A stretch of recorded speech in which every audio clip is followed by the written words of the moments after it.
In the name of Allah subhanahu wa ta'ala, the news headlines. The efforts underway to expand the trade cooperation between Kabul and Ankara. The Minister of Water and Energy stresses on the greater control of the country's water resources.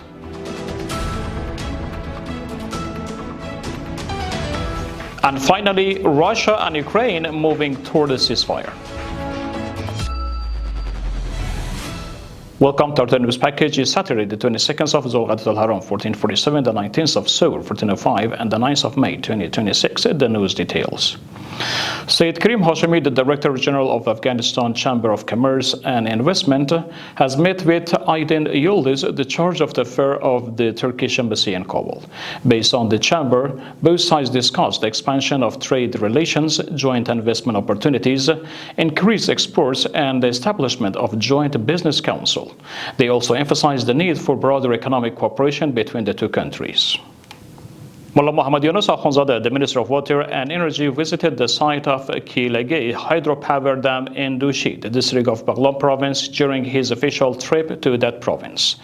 The Minister of Water and Energy stated that the geotechnical studies and technical assessments related to the project are in their final stages, while efforts to complete the remaining technical evaluations are continuing in earnest.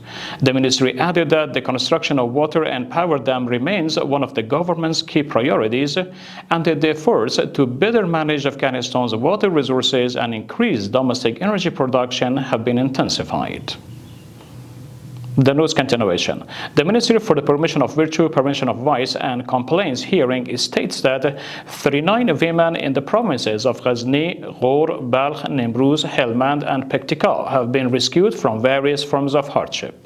In accordance with the ministry, the women had been facing problems stemming from certain harmful traditional practices, including domestic violence, denial of financial support, and psychological and physical abuse. The ministry stated that through the mediation of its officials, the women were able to obtain their Sharia-granted rights. And ultimately, Russia and Ukraine confirmed on Friday that they had agreed to a 3-day ceasefire brokered by the United States, set to take effect from May 9th to 10th of May.